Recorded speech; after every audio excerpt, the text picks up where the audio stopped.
Salutations friends, welcome back to my channel. Today's video is going to be kind of like a two-parter. The first part of the video, I'm going to be answering comments and questions and kind of going back the past 2 weeks and responding to comments. I love to do this. It's a way to kind of interact, talk, debate, have conversations about fragrance. So I'm going to be doing that. And then the last part of the video, I'm going to be kind of doing a what I have planned for 2022. So this will be a longer video. This will be a chatty video. So let's just get into it. I like to do these videos because I am not a fragrance expert. I am not a fragrance authority. I'm just a person who loves scent, and I use YouTube as a way to connect to other people who love scent and in most cases are more knowledgeable about fragrance. So this is a way for me to learn and grow and to participate in the world of fragrance, which is a world that I love very much. So answering and responding to comments and questions and having conversations like this is something that I really, truly love to do. So I'm just really excited to respond to questions. I don't think that there's any spicy questions, but if there are any spicy questions, just know that opinions or any experiences in regards to influencers or anything, it's my own opinions. My thoughts and opinions don't reflect anybody else in the fragrance community or any other reviewer. And also, if I have any videos that I mention throughout this, reference any other videos as I'm talking, I will link those below if you are so interested. So the first question or comment that I'm going to respond to, this comes from my last video where I was answering questions, and this is from Tuzia H, and if I mispronounce your username, I'm very sorry. And their comment is, wow, you are really into the brand Royal Crown. I only own one. Are they so good? Yes, at least to me. So first things first, Royal Crown is one of those luxury fragrance houses that are beyond the realm of being expensive. They are like expensive for the sake of being expensive. Like, I'm not saying that they are overpriced. They are just exceptionally, exponentially, ridiculously expensive. We're talking about $400 to like $900 for a bottle of perfume. And sometimes if I review bottles of perfume that are very expensive, some people don't like that, and that's totally fine. I try to have a variety of different fragrances that are super affordable and luxury, and I understand not everybody wants to just have like content of just super expensive things shoved down their throat. I get it. Now, I like perfume so much, like love it, I'm obsessed with it. I invest my luxury fun money into fragrances. And there are a few houses that are very expensive that I think are overpriced. And I've been considering doing an entire video on that. Royal Crown is one of those fragrance houses where I've been really impressed from just everything, from presentation, from the quality that the fragrances smell, not just the composition, but the ingredients smell high class, top notch, like really quality ingredients. And the compositions that are coming together are really beautiful, very wearable, just really fantastic compositions. Some fragrances like Isabella, Sultan, Oud Jasmine, Absolute. These fragrances have completely blown me away. And Oud Jasmine in and of itself is a fragrance that really has scent memories tied into like my childhood that just I love for more than just being a ridiculously gorgeous fragrance. They smell amazing and I recommend them all the time. Now, full retail price is super, super high, but I tell people first, don't ever pay that much money blind. Do as I say, not as I do. You can also find deals on like Mercari, Depop, fragrance groups. Sometimes people will purchase a bottle, decant it, and then sell it or sell decants of it. So I definitely think you can find fantastic deals. I think like in October or November, before I bought Isabella and Sultan, there was like somebody who was selling those two fragrances that were partials. They were like 75% full for like $175 each. And I forget which group it was, and I almost bought them. So you can easily find these super expensive fragrances through Facebook groups, through Mercari, through other places. Also places like Max Aroma and Fragrance Net and Fragrance X and some of these discount websites will have sales and deals on them as well. So you can definitely find them for a lot cheaper than full retail price. And I definitely recommend not paying full retail price if you don't have to, because they are, oh, didn't mean to kick that high. They're very expensive. But this is a house that when I first tried it, the first bottle was sent to me, which was Rose Muscat. I fell in love with this rose. It was a beautiful, kind of semi-animalic, just gorgeous rose fragrance. And I loved everything about this scent. And it made me want to try more from the house. So I blind bought them because that's just what I do. I do a lot of blind buying for my channel. It's just how I purchase fragrances. Again, do as I say, not as I do. And I just fell more and more in love with this house, and I just have decided I'm gonna own everything. For the collector in me, just wants to own every fragrance from this house. So in my opinion, yes, they are that good. Are they worth full retail price? If I personally had to pay full retail price to get every bottle, I would, but I would be very mindful about how I purchase them. So I wouldn't buy 2 to 3 bottles like every other month. I'd probably be buying 1 bottle like every 2 to 3 months. I wouldn't be buying as much, but I would be more mindful, and it would take me a lot longer to collect the entire line.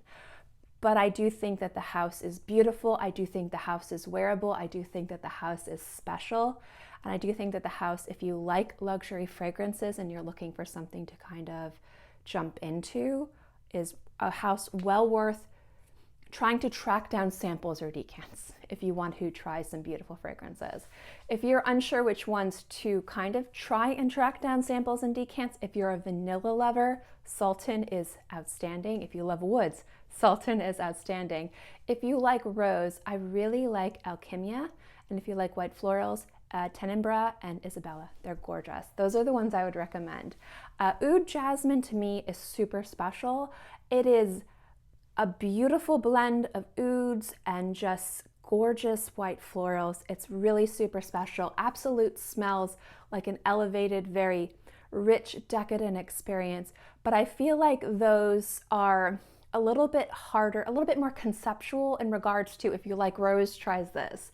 If you like wood, try this. If you like vanilla, try this. I think that those two specifically, although they are very beautiful fragrances and are near masterpieces, in my opinion, as an introductory to the brand of Royal Crown, I would probably say again, Tenebrae, Sultan, Alchemia, Isabella.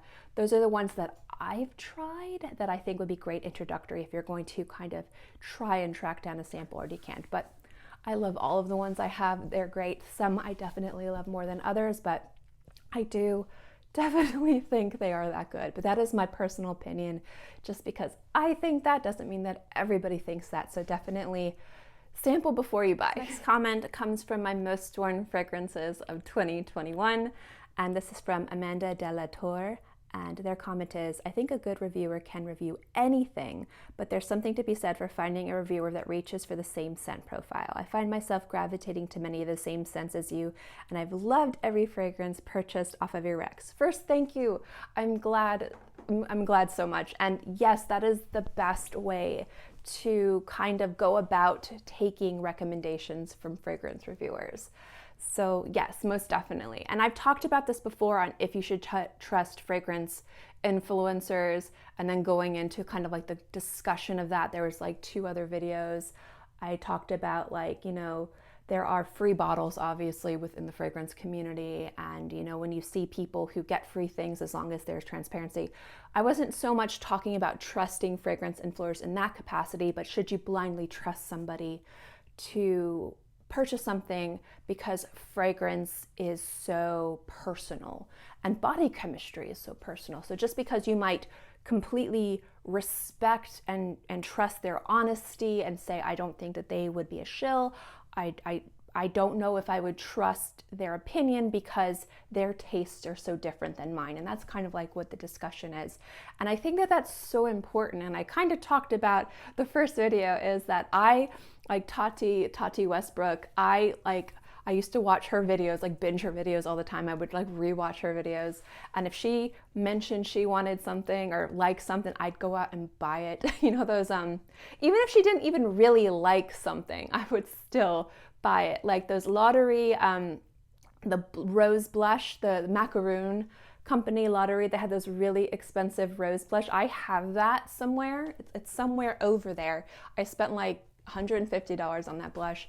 I bought like the La Prairie foundations because of her recommendations. She actually, when they had the cellular swish transforming cream or whatever from La Prairie, I found out by that from Tati. Literally after that video, I drove to Neiman Marcus and I bought it and I loved it. So like I've spent probably thousands of dollars because of that woman. And so I understand like being influenced by, I get it. So, but I've also been led astray, and I trust her and I trust her opinion. I think that she's very honest. I think she's very knowledgeable. I think she's very passionate. But like there was like a foundation that was like $5 like Wet n Wild foundation that she raved about, and I was like, okay, I'll try it. And it gave me scars. Like I have like a scar right here from it. It was horrible. It was like the Wet n Wild Photo Focus foundation. And I just kind of learned after that, and then two other things, that just because one person that I think is very knowledgeable, very passionate, very experienced and honest, just because they like something and something genuinely works for them doesn't mean it's going to work for everybody. And I use the chocolate analogy, which somebody on that video didn't like. They're like, well, that's obvious. And I was like, yeah, I understand somebody not liking that analogy. It's like if you have like a best friend and you guys are getting a dessert and you yourself don't like chocolate and your best friend loves chocolate and they're like, try this dessert, it's amazing, it's my favorite dessert ever, and they're raving about it, and it's like a chocolate cake. And you yourself hate chocolate cake, but you know your friend's being completely honest. Just because your friend's being honest and loves it and wants you to try it, you're not gonna like it. It doesn't mean that they're lying to you or deceiving to you. It's just two different opinions. And so if you are the type of person that you want to use people on the internet, albeit, is it bloggers, is it people like fragrance writers, people who like write for magazines or write for specific websites, or fragrance YouTubers. If you like the idea of learning about new fragrances and like the idea of finding new things from people like that, find people who have, again, like you said, the same taste, the same scent profile, the same love of the same types of notes and things like that, and kind of follow them to maybe lead you into trying new things and maybe investing a little bit of money, rather than somebody who doesn't have the same flavor profile, same taste. It doesn't mean that you can't watch anybody, you can't love everybody, and you can't be excited to try new things. But I think that if you are the type of person, like I said, I am that type of person, so I'm speaking to me when I'm saying that, where you are going to try new things based off of what other people recommend you, like, again, bloggers, people who write like articles for like Fragrantica and other websites, or YouTube reviewers. If you're going to invest your money, try to align yourself with people that you trust, and also people that have kind of the same tastes. So that way you're less likely to probably not be led astray, but to be disappointed. Like if you're a chocolate lover and your best friend's a chocolate lover and they're like, try this dessert, you know, I'm probably gonna like this because we both like chocolate. But if your best friend, likes chocolate and you hate it, you're probably not going to like it, so you're probably not going to take their recommendation on a chocolate dessert. But if you both like lemon and you both find a lemon dessert, get what I'm saying? I think I'm talking in circles. I think I made my point like 5 minutes ago. But again, thank you so much. I'm glad that I've pointed you in the right direction. I'd love to know what fragrances I recommended for you that you loved. Any of you guys have bought anything based on my recommendations? I don't think many people have, which is totally okay. But if any of you guys have tried anything that I recommended and you've liked or you've disliked, let me know in the comment section below. I love to know. Love to know, truly. I get excited when people say, hey, I tried this, I loved it, thank you so much. It gets me really excited, because generally if I love something, I want other people to appreciate it and get it. I'm one of those people where I want everybody else to wear it and get excited too. I don't know, I'm a sharer. I'm one of those people. This comment I'm gonna get to so this video isn't too crazy long is from Carrie Childress, and this is on, again, the last video I did where I was answering comments and questions. And their comment is, I would love if you could do a video with best value perfumes, beyond cheapies, but more bang for your buck. It could include high-end, mid-range, or anything.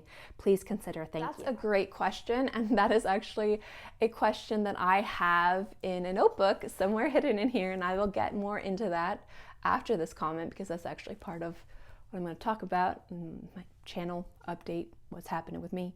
And I love that idea, and I like the idea of kind of going beyond the cheapy and the high end and kind of talking more about things that smell a little bit more expensive, things that perform a little bit better than you would expect, and kind of going beyond the just like, this smells expensive, this is a good cologne, this is more bang for your buck, which I do think is a great idea. But like, in what capacity bang for your buck? Are you talking about performance? Are you talking about smell? Are you talking about elevation of formula? Like, does it smell more expensive? What does smelling expensive mean?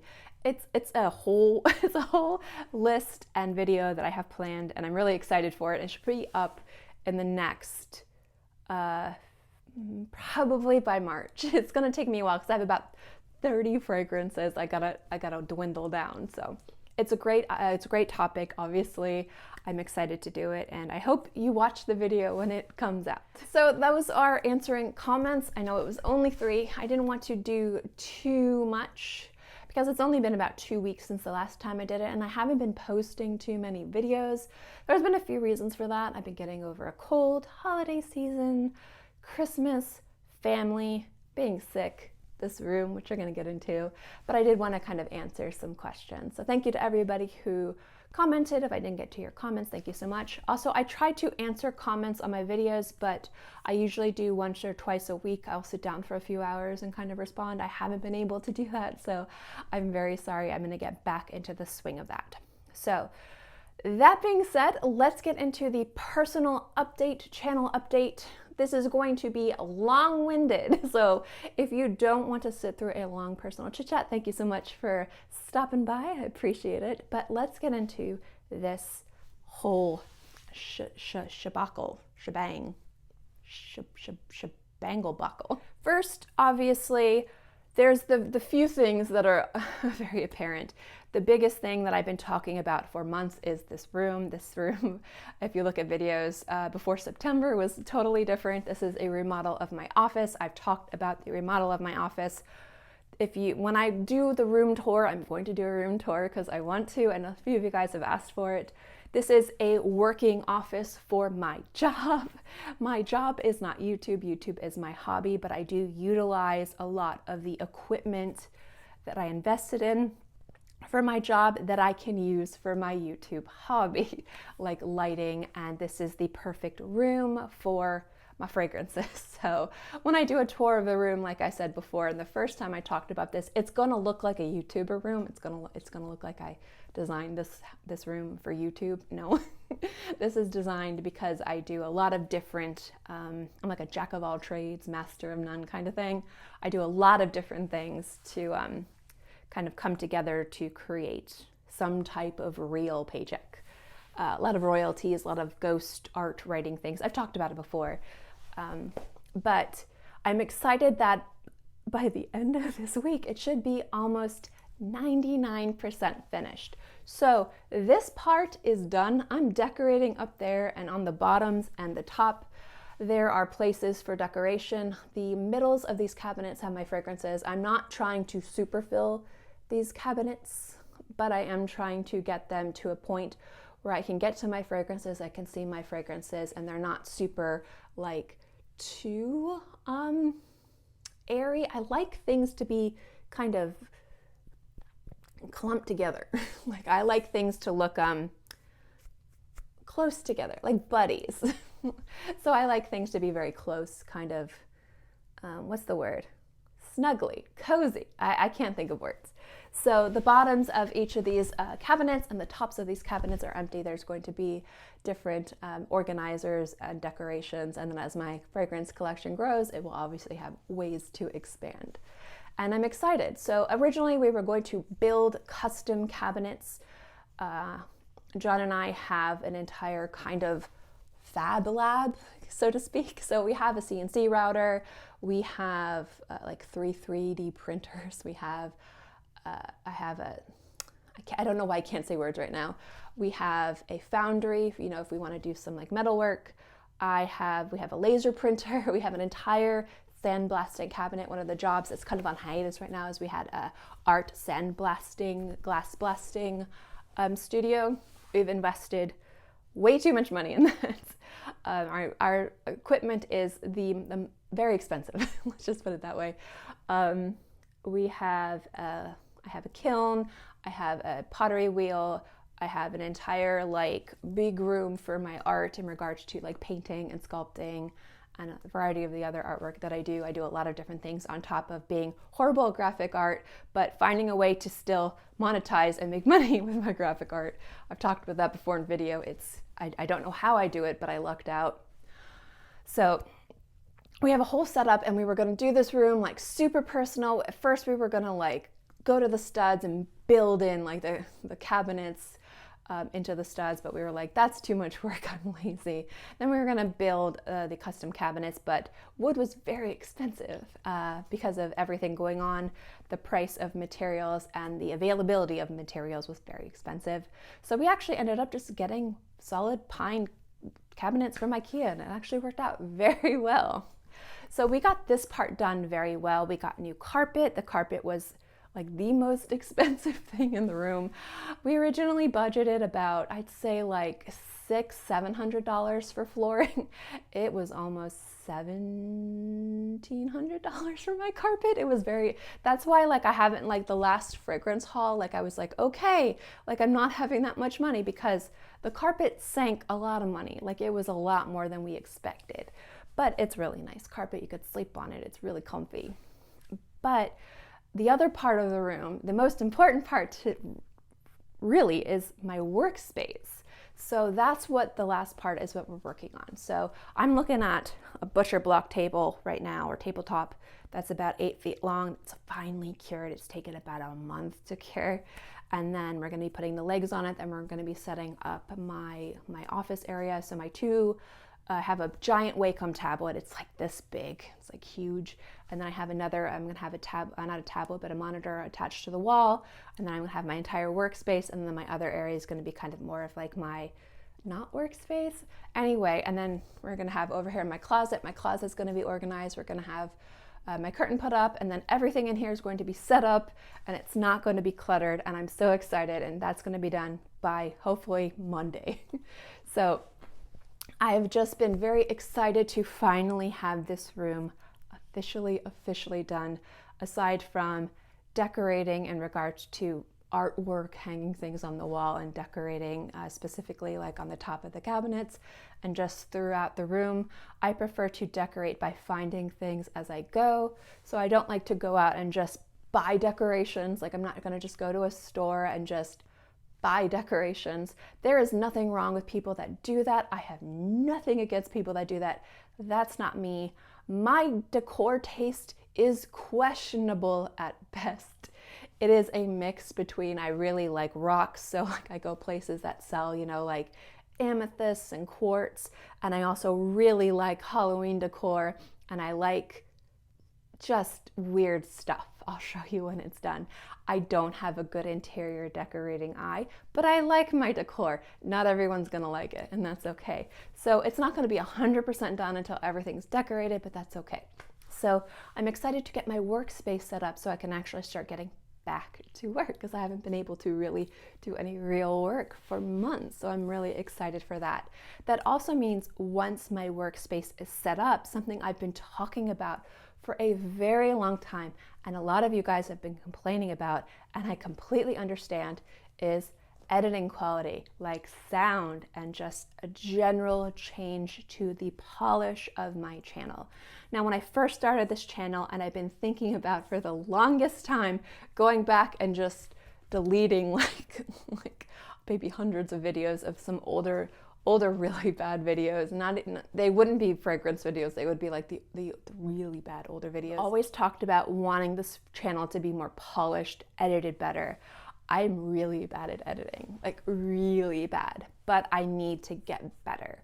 So I'm going to be investing time in getting better at it. So over the course of the next, at least the first, I'd say quarter of the year, you might notice that my channel gets a little different in regards to sound. Maybe there's more effects. I don't know. I haven't figured out how I want to really put this channel out there in regards to having it be a polished, edited just piece. And I want to do that for me. Like I've said before, YouTube is my hobby, but I take my hobbies very seriously. But I'm also a very anxious person, and I have to be completely comfortable and confident in a space to try new things. And so having my space finally done after forever, and just where we lived before was wonderful, but I kept moving in different spaces. Like I just felt like I love that home and I love that property. It was an idealistic, beautiful property. Will never live in a place like that again. I think that was like a one-of-a-kind historical property that we lived in. Absolutely breathtaking. But when it came down to like a workspace, it was very hard to feel comfortable in a workspace. And so it was hard for me to wrap my head around being comfortable and confident because of my anxiety with editing. And I don't know if that makes any sense, but it makes sense to me. And this like broken little bedpan up here. So I'm already really excited to start moving forward with editing my videos better, which means not so many jumps. I know some people have talked about like they see a lot of weird jumps in my videos. That's mostly because I cough a lot. And I also am not very good at pronouncing things or saying things, or I lose track because of my lovely little TBI brain injury. I lose track of what I'm saying. So sometimes I'll repeat things. So if you see like weird jumps, it's probably a coughing fit or I start talking about something completely off topic. Super fun. Let me tell you, do not recommend getting into a major motor vehicle accident. Don't do that. It's not a good time. So, but as I get better with editing, it'll be easier for me to be more fluid with how I edit. I'll be able to film differently than how I film now. So hopefully everything will be more fluid. It'll be a little bit more of a refined experience. It'll be a little bit more fun because I am kind of a little bit more of a jokester. I don't know. I'm just really excited to try and see how I want to edit my video. So hopefully by the end of this year, I'm going to give myself a year, I will feel confident enough to be able to figure out how I want to put my own personal stamp on my videos. But that also means I will be better at making my sound better, and I'll be investing in better equipment. Right now I am filming on an iPad. I'm probably going to be investing in a better camera and a better sound equipment. We just upgraded my lighting, so there is that. So we're upgrading a lot of equipment. Like I said before, the equipment that I use for YouTube is also used for my business, so I need to upgrade it for that anyway. But I will be able to use it for YouTube, and I'm excited to kind of work on the back-end version of YouTube and actually edit and bring a more polished, better experience for you guys. So that's excited. Now I have huge projects I've been talking about for years, and this year they are almost done. And those two major projects are the tea video and the rose video. And if you guys don't know what those are, if this is your first time tuning in, I don't know why you've sat through this video this long, but thank you. But if you do not know, I am a lover of tea, and I used to work at Teavana ground floor.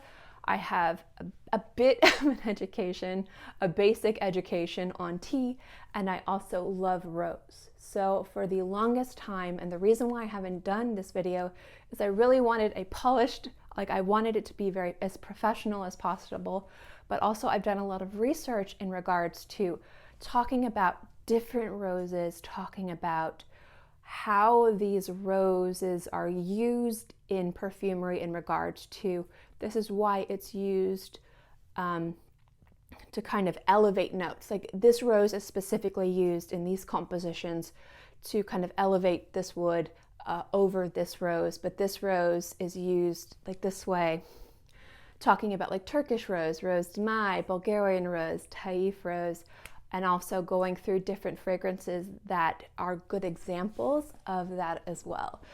So I feel like I did the worst job explaining that. So hi. With tea is it's a little bit easier for me to do it with tea. Like tea, you know, you have green tea, but you have different types of green tea. So, you know, you have sencha, you have genmaicha, you have gyokuro, you have matcha. Just, you know, some people know the difference. You know, genmaicha is a great example. A lot of people see genmaicha in some, you know, fragrances, and I forget off the top of my head what fragrance it was, but genmaicha is actually generally a sencha green tea with toasted and popped rice. So it's generally nuttier, and it has this beautiful kind of nutty earthiness to it when you drink it. And traditionally, it's beautiful. It just tastes robust. It has a beautiful earthiness to it with all the gorgeous, just kind of green nuances of sencha. And I love seeing genmaicha in fragrance, especially when it really uses that the nuttiness of the toasted rice. So like kind of like talking about like, okay, when we're looking at green tea, let's look at the different types of green tea. Well, let's look at the different types of oolong teas. Let's look at the different types of, you know, black teas, Keemun black tea. And then we're talking about pu'er and lapsang souchong, and the use of like oak moss in fragrances like imperial tea from Baikilion that kind of mimics my favorite way to drink jasmine green tea, which is slightly overbrewed, where it's a little bit more acidic and tannic and bitter, and I love that. And I love how that particular fragrance mimics the way that I like to drink jasmine tea. And then kind of talking about Sudute, a fragrance I just reviewed, how like white tea, specifically Silver Needle, is fuzzy and it's very bland, and it has this kind of very kind of like off-putting taste the first time you taste it. And people usually expect white tea to be like a lighter, more fresher version of green tea. It's not. It's like a stale, bland version of water. Like you have to drink it and kind of develop a palate for it to taste all the beautiful nuances that it has. But all the beautiful nuances in Silver Needle are kind of really well represented in Sudute, and I love that. And so I kind of had this tea video, you know, like in Elephant from Zoologist. It's a gorgeous representation of Darjeeling tea, and just I have so many things, and I just keep finding new things. And then talking about herbal tea, specifically talking about rooibos and mate and just honeybush, and I have so much to talk about, you guys. I have books. I have like an entire notebook filled of just notes, and they're all packed away. So once my my area is done, like I said before with the video for the what's the one, the Best Buys, or like, you know, Beyond Cheapies or Bang for Your Buck video, I have notebooks of videos that I have planned for this year, and they are put away. And so once this is put together, I'm going to take out all my notebooks and I'm going to plan out the next few months. I have reviews planned, I have videos planned, I have lists planned. I have a lot of videos, content planned for you guys. And I'm really excited because I put a lot of this off because some of this I've wanted to have a more refined, a more professional kind of setting to bring this stuff to you guys, because I wanted it. I want to respect my hobby, respect this enough to be able to put my best foot forward, and I'm excited to be moving forward finally to do that for you guys. So I'm getting there. I have played around with a few different ideas of filming different areas in this room, so you might see me kind of move around. You might not always see fragrances behind me, so we'll see with that. But I'm excited to bring you some big projects that I've been talking about for years, and also bring you better, more refined content that I've been talking about also for years. Anyway, guys, thank you so much for watching this video. I hope you enjoyed it, and I'll see you next time. Bye.